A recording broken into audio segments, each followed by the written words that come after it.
wassalamu ala asyrafil anbiya'i wal mursalin Sayyidina wa maulana Muhammadin wa ala alihi wa sahbihi ajma'in amma ba'd. Selamat sore pemirsa, senang sekali rasanya kami dapat kembali hadir menjumpai Anda dan kami akan menemani Anda sampai dengan menjelang azan maghrib nanti. Bersama saya Rizfa Nur Aisyah, inilah Bincang-Bincang Maghrib.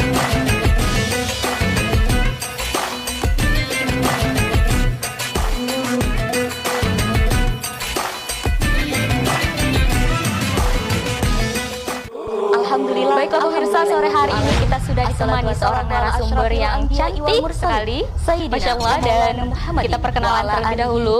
Beliau bernama Widyawati Dewi yang merupakan Ketua Koalisi Muda Kependudukan Provinsi Kalimantan Tengah, sekaligus juga Ketua Rayon PMII. Inilah Bincang-Bincang Maghrib di Hajar Dewantara Universitas Universitas Palangkaraya. Selamat sore Kak. Sore Kak. Siapa nih dipanggilnya nih? Widya aja. Widya, Kak Widya ya. Gimana kabarnya Kak? Alhamdulillah baik sekali. Baik, pemirsa, sore hari ini kita sudah ditemani seorang narasumber. Oke, dan pada sore hari ini di Bincang-Bincang Maghrib kita akan membahas tema yaitu peran ganda perempuan dalam perspektif yang berbicara tentang peran ganda nih ya, perempuan provinsi apa sih yang kakak ketahui tentang peran ganda perempuan Rayon PMII? Inilah Bincang-Bincang Pertama kita sebagai wanita itu caranya nggak cuma sebagai ibu rumah tangga atau Universitas Palangkaraya. Selamat sore Kak. Siapa yang di berbagai tempat misalkan nih ya. kita di Gimana kabarnya Kak? sebagai alhamdulillah baik sebagai anak istri mungkin, terus sebagai mahasiswa, dan kita bisa memimpin juga di organisasi, kemudian di mana ada kita gitu, dan juga bagaimana kita bisa berkarir sebenarnya. Jadi wanita itu luas, nggak cuman hanya di dapur seperti di itu. dapur, Saya di sumur, di kasur. Jadi bukan sebatas itu aja gitu kayak, tapi punya definisi yang luas, ruang lingkupnya seperti itu. Dalam Islam sendiri kira-kira memandangnya bagaimana ya Kak? Jadi dalam Islam pun tidak ada yang bilang laki-laki itu lebih tinggi dari perempuan. Laki-laki, perempuan itu di bawah laki-laki atau bagaimana. Jadi di Al-Qur'an itu perempuan dan laki-laki itu sama. Sama-sama memiliki pandangan yang sama di mata Allah Subhanahu wa taala seperti itu. Jadi kita sebagai wanita juga nggak boleh dipandang rendah oleh laki-laki atau disiksa atau bagaimana, tapi bagaimana kita memperbaiki kualitas diri kita agar nantinya kita menjadi wanita yang strong woman. Luar biasa. Dan juga sebenarnya yang membedakan itu kan bagaimana tingkat ketakwaan begitu ya. Baik itu perempuan ataupun laki-laki sebenarnya ya sama saja sama gitu aja. ya. Nah, yang saya tahu nih katanya kakak sekarang sedang bergelut di bidang wirausaha ya. Iya Kak. Apa tuh Kak? Aja. Bidang apa? Bidang di wirausahanya maksudnya konsennya di apa nih Kak? Pada bagian apa? Iya, sebenarnya usaha itu kalau kita udah masuk usaha satu tuh bagaimana kita menciptakan usaha lainnya gitu kan. Jadi awalnya dulu tuh online shop waktu SMA kan. Udah dari SMA dari deh SMA. senangnya. Dulu waktu SMP sebenarnya nggak ada keahlian apapun gitu. Jadi bahkan diri ini tuh ngerasa apa sih bakat saya gitu, apa sih yang bisa saya munculkan pada diri saya. Nah sampai akhirnya saya bangkit di SMA, saya coba jualan online dari jualan jilbab untuk 5.000 dan akhirnya di akhir-akhir SMA itu kan emang benar-benar omsetnya tuh lumayan jualan baju, tapi karena emang orang tua melarang untuk berbisnis karena kita jenjangnya naik ke mahasiswa gitu kan. Jadi bagaimana kehidupan di kampus itu kita nggak tahu. Nah makanya kita disuruh nyoba dulu, fokus di dunia kampus, baru boleh ke usaha. Nah alhamdulillah 6 bulan di kampus itu berjalan dengan lancar, dan alhamdulillah juga selalu mendapatkan peringkat tertinggi di kelas.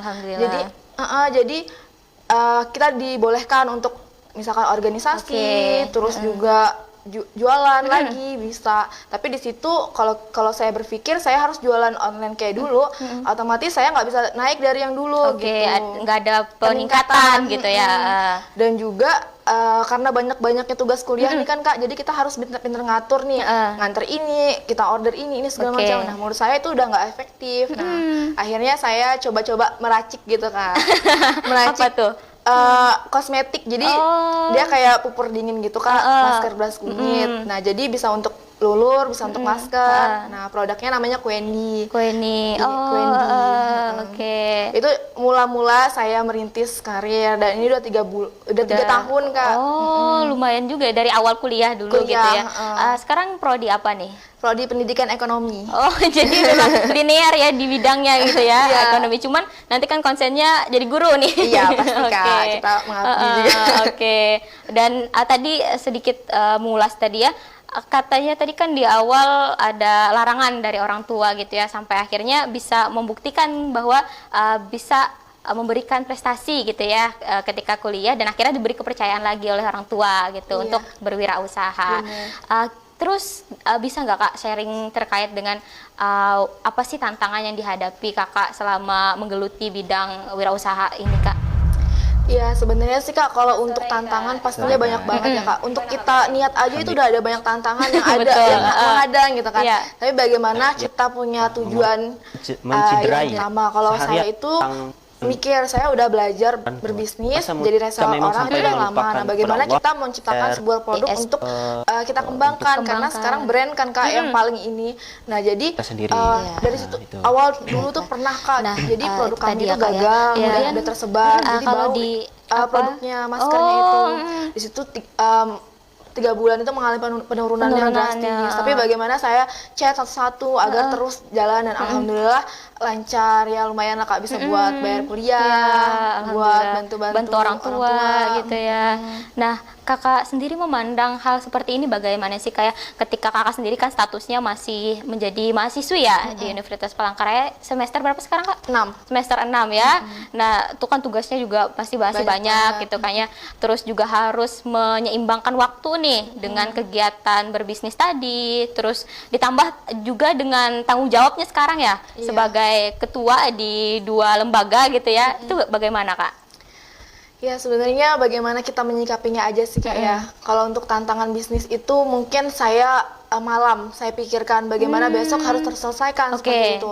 Jadi sebelum tidur itu saya mikir apa sih yang besok saya lakukan kayak gitu biar bisnis ini lancar. Terus kalau pagi itu kuliah. Nah, kalau pulang sekolah kuliah itu mikirin rapat, organisasi ya, bagaimana kita menjalani semuanya itu bisa optimal gitu. Jadi kayaknya di rumah itu tuh cuma 1 jam 2 jam aja gitu. Banyak main di luar. Iya, banyak main di luar bener tapi bermanfaat gitu. Alhamdulillah, semoga aja gitu, Kak. Terus Kakak sendiri kerepotan nggak sih dengan hal semacam itu Kak? Kadang sih kita ngerasa kerepotan, bosan kayak gitu kan. Tapi kalau dipikir-pikir Kak, kalau kita udah masuk ke dunia bisnis, buat teman-teman juga yang mau bisnis, itu kita belajar jadi reseller orang dulu. Nanti kalau kita udah punya skill, punya kemampuan menjual, melayani konsumen dan lain sebagainya, nanti kalian bisa menciptakan produk kan. Kita nih kan kalau jadi reseller kita punya kontak-kontak orang nih. Jadi ketika kita punya produk, kita launching, otomatis banyak kan jaringan kita. Nah, berbeda sama orang yang baru berbisnis dan mereka menjual, otomatis ketika ada tantangan dia langsung down. Jadi kita pelan-pelan kalau mau menciptakan jiwa kewirausahaan tersebut. Kayak gitu. Manajemen waktunya itu memang harus ekstra ya Kak ya? Iya, itu benar-benar ekstra Kak. Sampai teman-teman tuh bilang, Widya ini sibuk banget nih kayak gitu. Saya sih mikirnya gini Kak, mumpung masih kuliah nih kan, masih produktif. Jadi pemuda tuh emang harus produktif ya? Apalagi kita masuk ke bonus demografi, di mana jumlah penduduk usia produktif itu lebih tinggi ya daripada usia non produktif. Nah, dimana situ juga jadi tantangan untuk negara kita Kak. Kalau misalkan, terutama Kalimantan Tengah nih, kita nggak bisa mengoptimalkan para pemuda nih. Kita nggak akan bisa masuk ke meraih bonus demografi itu ya, betul. Karena bonus demografi ini jika kita melalaikan maka kita akan tertinggal gitu ya. Karena mau tidak mau kita harus siap gitu. Karena juga 100 tahun kan baru kita dapetin lagi gitu. Jadi emang kesempatannya emang luar biasa sekali. Kayak contohnya Jepang kan. Jepang itu dulu sama kayak kita 1945. Kita merdeka, mereka setelah dibom kan. Nah, tetapi mereka bisa mengoptimalkan usia produktif tersebut. Nah, akhirnya sekarang mereka bisa jadi negara maju karena skillnya pemuda-pemuda inilah gitu kan.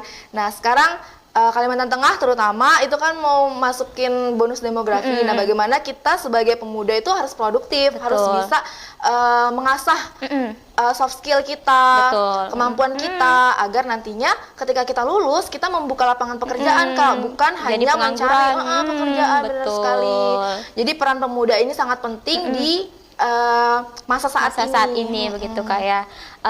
Terus sekarang ini Kak sedang menggeluti di wirausaha selain dari kosmetik tadi apa aja sih Kak? Sebenarnya sih saya dari dulu tuh online sih Kak ya.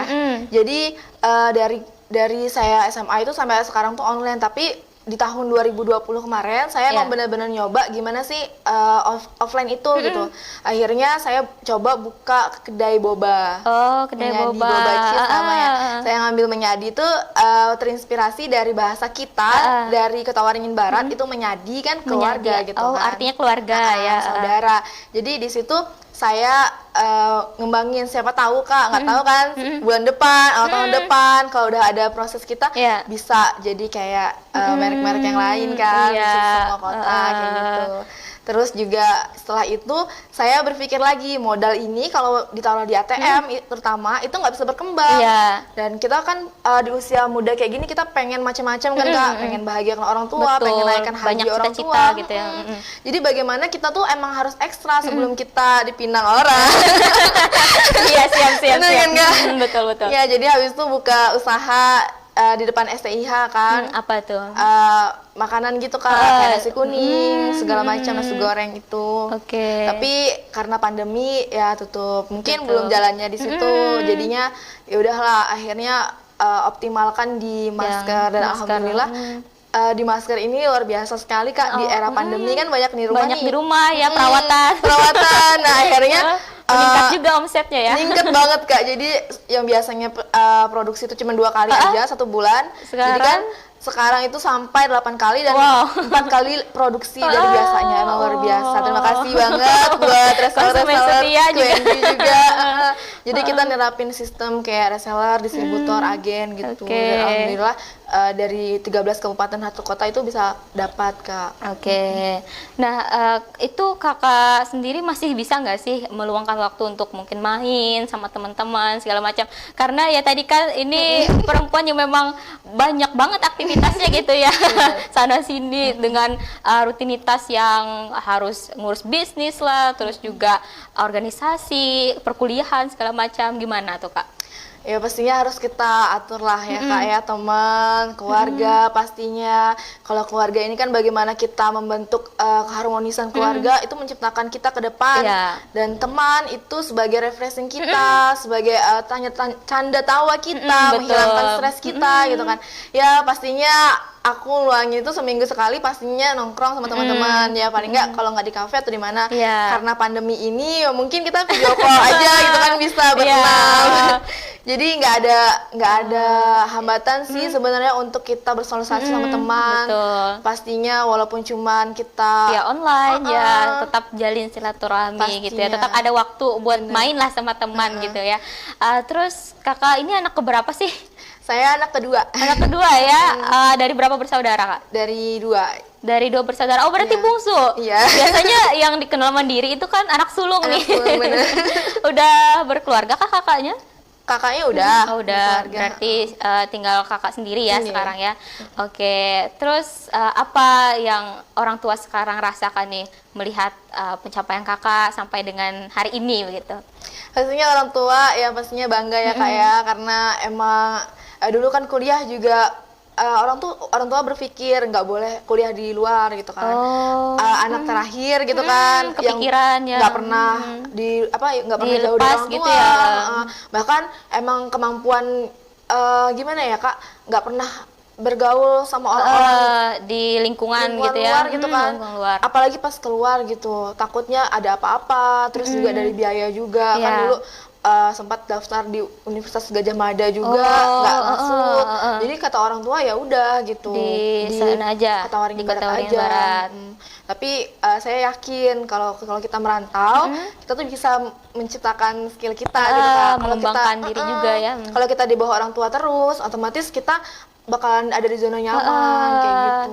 Terus juga nggak bisa bebas ya, bahasanya bebas untuk berkarya gitu. Karena kita kan pasti juga paham lah orang tua punya batasan-batasan yang mungkin kadang-kadang itu anak-anak merasa terkekang, padahal mungkin niat orang tua baik begitu ya.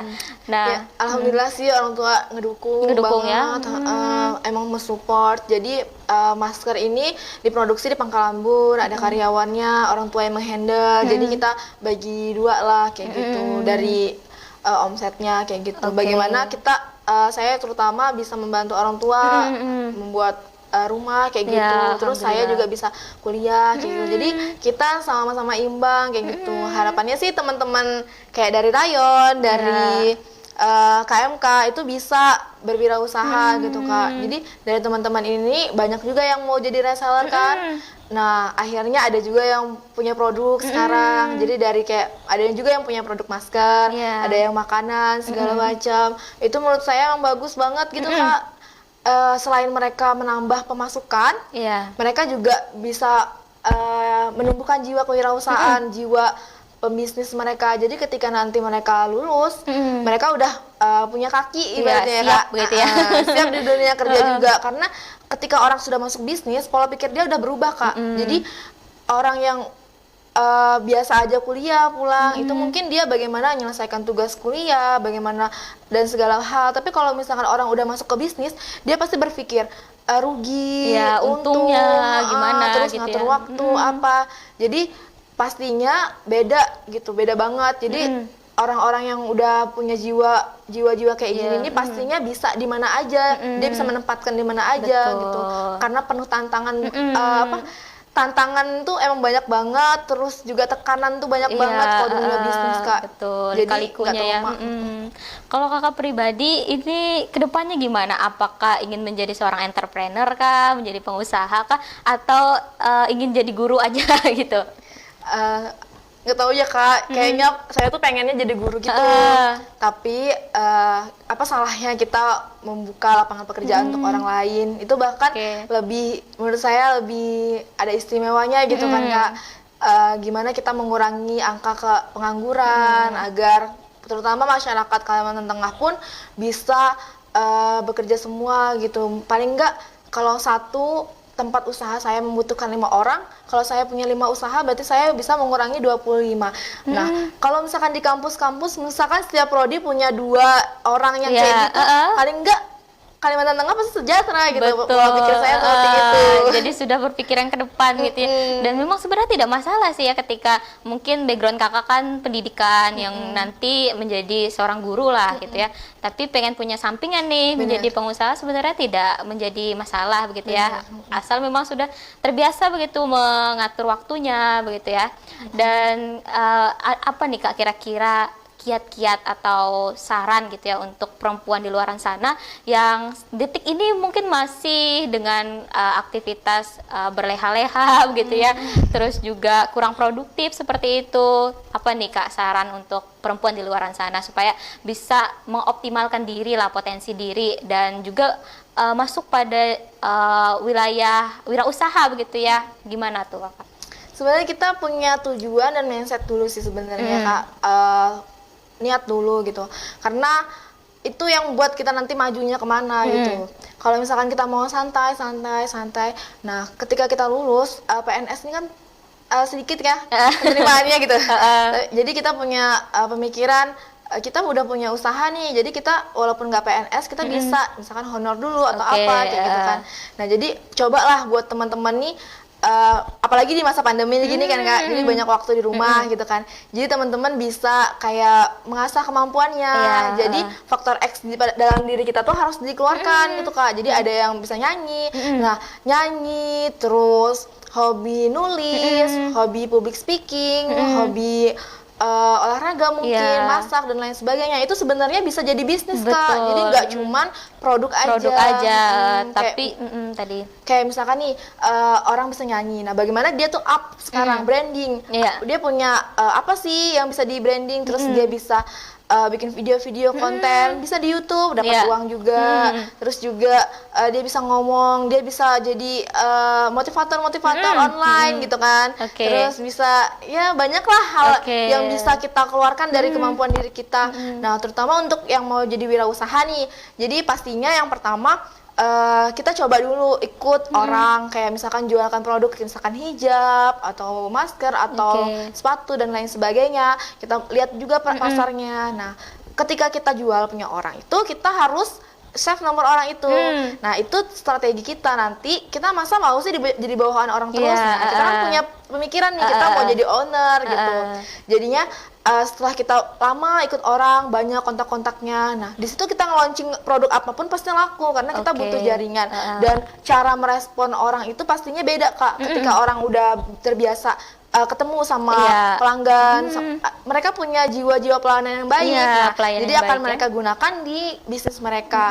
Jadi semua orang tuh bisa, Kak, karena semua orang itu punya kemampuan masing-masing. Jadi kita bagaimana teman-teman ini niatnya dulu sih. Jadi pemikirannya sekarang lah buat teman-teman itu di era bonus demografi ini kita butuh usia produktif. Nah, di mana usia produktif tersebut harus dari kita sendiri. Kalau kita mau ngajak orang tapi kita belum produktif, kita malu kan? Nah, jadi buat teman-teman semua kita produktif sama-sama. Jadi biar nantinya kita setelah lulus itu kita berguna untuk orang lain gitu. Bahkan ibaratnya posisi kita sudah aman, kan Kak?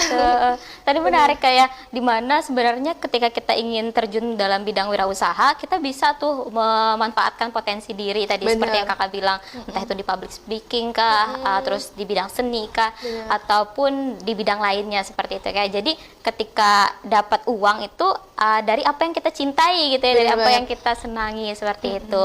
Terus tadi juga terkait dengan personal branding tuh Kak ya, itu kan berarti pemanfaatan teknologi ya lebih kepada itu. Nah, lalu bagaimana nih Kak, Kakak melihat perempuan yang terkadang banyak sih perempuan yang pengen membuka usaha gitu ya, tapi masih sebatas niat.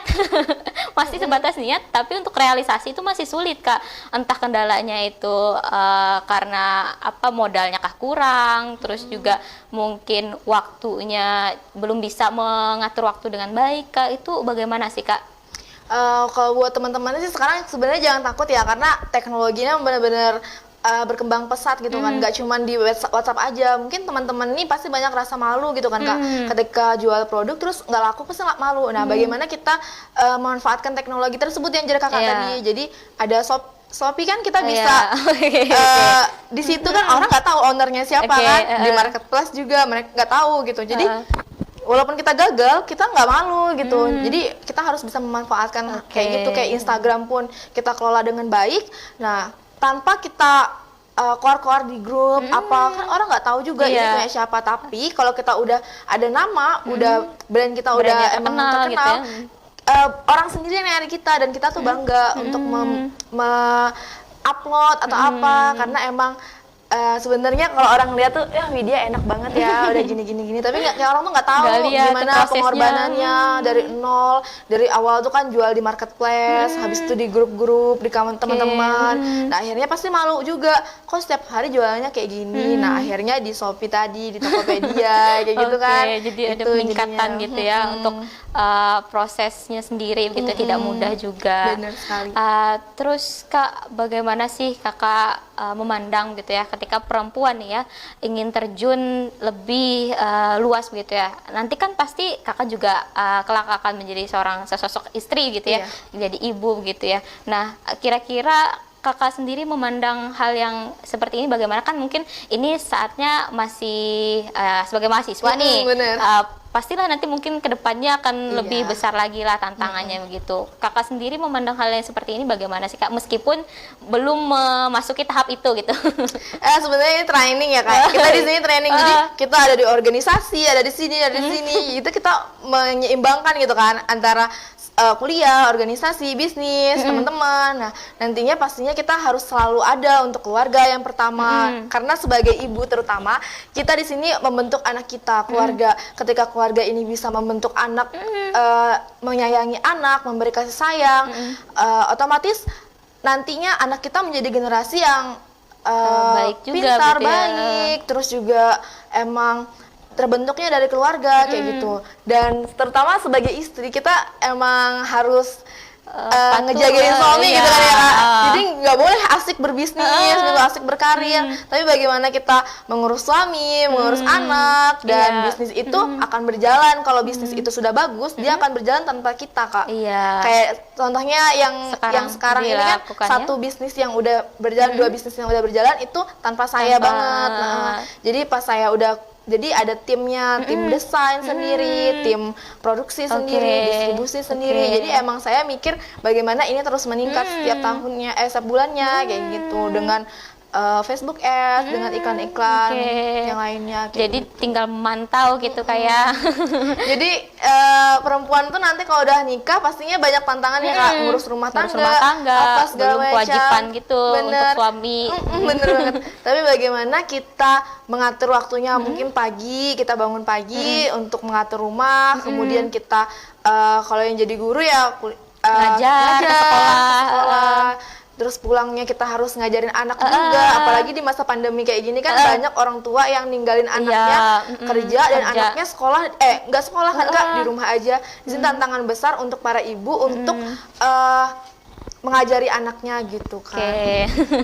Wah, menarik sekali kayak apa yang kita bincangkan pada sore hari ini. Tapi tidak terasa nih Kak, kita sudah berada di penghujung acara. Dan sebelumnya kami mengucapkan terima kasih Kak karena sudah berkenan membersamai kami. Terima kasih juga kepada pemirsa telah menyaksikan acara ini sampai dengan selesai. Saya Rizpa Nur Aisyah, mewakili kerabat kerja yang bertugas, pamit undur diri. Jangan lupa untuk terus saksikan Bincang-Bincang Maghrib setiap Senin sampai dengan Kamis pukul 17.00 waktu Indonesia Barat. Akhir kata, billahi taufiq wal hidayah. Wassalamualaikum warahmatullahi wabarakatuh. Jurnal TV, One City, One TV.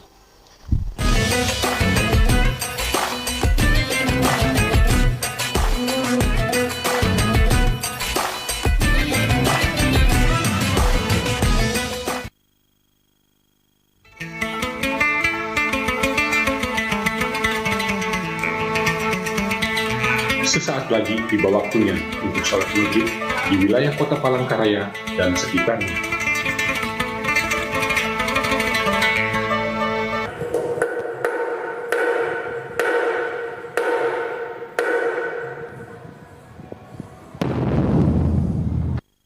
Allahu Akbar, Allahu Akbar, Allahu Akbar,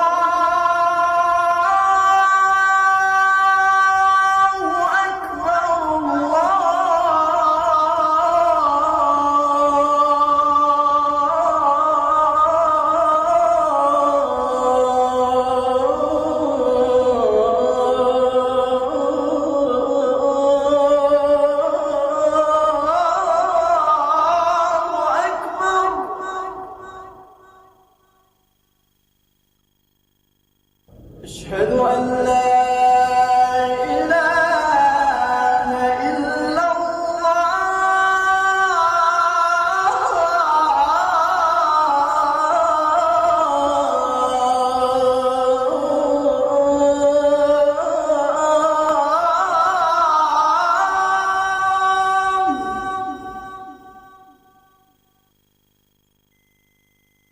أشهد أن لا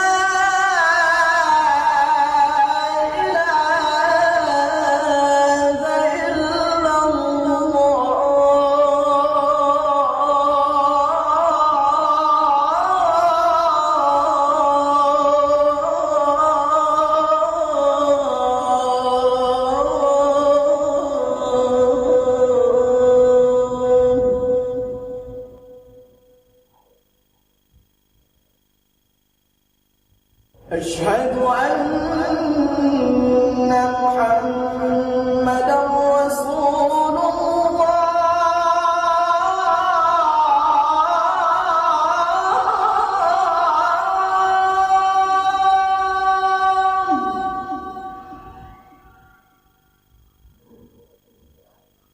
أشهد